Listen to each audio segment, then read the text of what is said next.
congresista Paola Cabezas.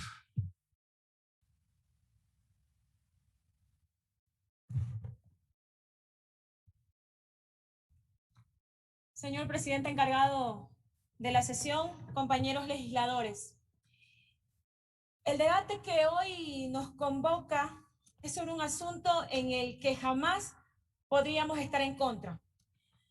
Soy afrodescendiente. Es más, creo que ahora soy la única en este plenario. Esto representa con claridad cuál es la realidad de nuestro país. ¿Cuáles son las oportunidades que tenemos las personas afrodescendientes?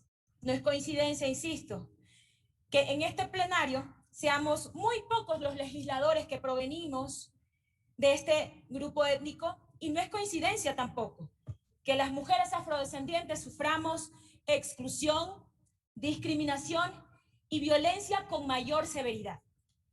Por ello digo con total convencimiento que estoy totalmente a favor que se sume a nuestro bloque de constitucionalidad la Convención Interamericana contra toda forma de discriminación e intolerancia. Una convención cuya finalidad es clara y no es otra cosa que obligar a los Estados partes a brindar todos los mecanismos necesarios para proteger a las personas que son víctimas de discriminación por nacionalidad, por orientación sexual, por expresión de género o por identidad política. El Ecuador al respecto ha dado pasos claros en esta línea. Aquí se ha legislado, por ejemplo, en el Código Orgánico Integral Penal, que ha tipificado como delitos la discriminación al femicidio y los delitos de odio.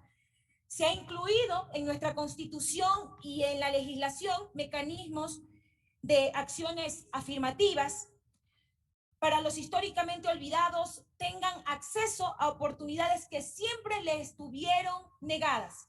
Se ha legislado para que tengamos una ley para erradicar la violencia de género.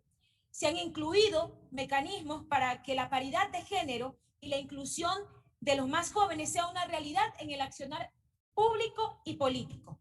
Como vemos, existen muchísimos mecanismos para erradicar la discriminación y la exclusión. Pero aquí viene la interrogante y la pregunta: ¿qué nos falta? ¿Dónde estamos fallando como sociedad? No faltan normas, incluida esta convención que hoy será ratificada, sean interiorizadas por la población y por las autoridades. Y pese a todo, para nadie es desconocido que aún en nuestro país existen escenarios de xenofobia, donde se pide abiertamente que se apliquen políticas de exclusión contra personas extranjeras que vienen a nuestro país. Aún se sigue viviendo discriminación cuando siguen etiquetando a nuestros hermanos indígenas como terroristas. O peor aún, cuando vemos que a mis hermanos afrodescendientes, a los negros de este país, se los sigue estigmatizando. Aún se sigue haciendo una burla a la población LGBTIQ+, y se usa como insulto su orientación sexual, como si la manera de amar de las personas podría ser motivo de mofa. Hay quienes incluso legitiman estas desastrosas normalidades como libertad de expresión, con arte o humor. Realmente algo que, lejos de provocarnos risas, deberían provocarnos repulsión. Digámonos la verdad, no soslayemos la cruda realidad de un país que tiene como práctica común, principalmente desde las élites, a la discriminación y a la intolerancia, que ha hecho del odio y la persecución la rutina de todos los días, en todos los ámbitos y todos los medios. Si no me creen, revisen Twitter, o prendan el televisor, o sintonicen los medios de los contenidos digitales, o tal vez pongan un poco de atención en las conversaciones que son totalmente normales y cotidianas en cualquier lugar. Tan normales han sido estas situaciones que por casi 60 años hemos tolerado y aceptado la brutal esclavitud que viven mis hermanos en los campos de Abacá de la empresa Furukawa. Una empresa que ha destruido sistemáticamente por años la vida de miles de personas, de niños, de seres humanos que viven y trabajan en condiciones infrahumanas. Aún así, Aquí tuvimos a una ministra de gobierno que pretendió mediar con esta empresa. Aquí tuvimos a un representante y funcionarios del Ministerio de Agricultura que no dieron paso a las expropiaciones que debían ejecutarse por ley y que fueron a formar parte de la nómina de esas empresas. Tuvimos a un gobierno que, pese a que se conoció las denuncias públicas que se hicieron desde el legislativo en el periodo pasado, poco o nada se hizo. Y yo quiero hacer una puntualización porque cuán importantes son estos instrumentos para aplicarse por los estados.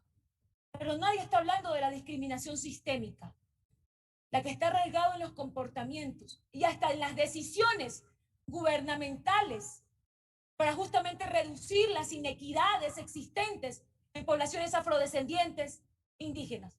¿O no creen ustedes que cuando un gobierno decide eliminar o reducir los presupuestos en salud y educación, no van directamente contra el derecho humano de los afrodescendientes, de los indígenas, a tener salud y educación de calidad? Eso también tiene que estar contemplado, porque eso también es discriminación y está arraigada en el sistema. Las pocas oportunidades están en la cotidianidad. Y sí, tenemos que abordar eso con responsabilidad. Y estos instrumentos deben ser mecanismos que los acojan los gobiernos justamente para planificar a futuro y si en realidad les interesa reducir las brechas de inequidad y de exclusión de nuestros pueblos, tomen decisiones apegadas a estos mecanismos, pero también a la ley. Aprovecho la oportunidad para llamar la atención de todos ustedes, en especial del presidente de la Comisión de Garantías Constitucionales y Derechos Humanos, para que este vergonzoso y doloroso caso, el de Furukawa, a ese me refiero, que ha vulnerado la dignidad humana de miles de mis hermanos afrodescendientes, no quede en la impunidad y sea reactivado con una visita in situ a las plantaciones de esta empresa, así como la actualización del informe en la comisión y que el mismo no sea guardado en el cajón de la presidencia, como lo hizo el impresentable de César Litardo en la gestión anterior. Por todas estas razones, nuevamente señalo que jamás podría oponerme a la ratificación de ese instrumento internacional, pero debo aclarar también que es hora ya de sincerarnos como sociedad, como autoridades, como país, que la discriminación y la intolerancia están latentemente arraigadas. No es que no existan leyes, no es que no existan mecanismos de combate a la discriminación. La normativa existe. Lo que no ha existido es la voluntad colectiva. Gracias, señor presidente. Gracias, compañeros legisladores.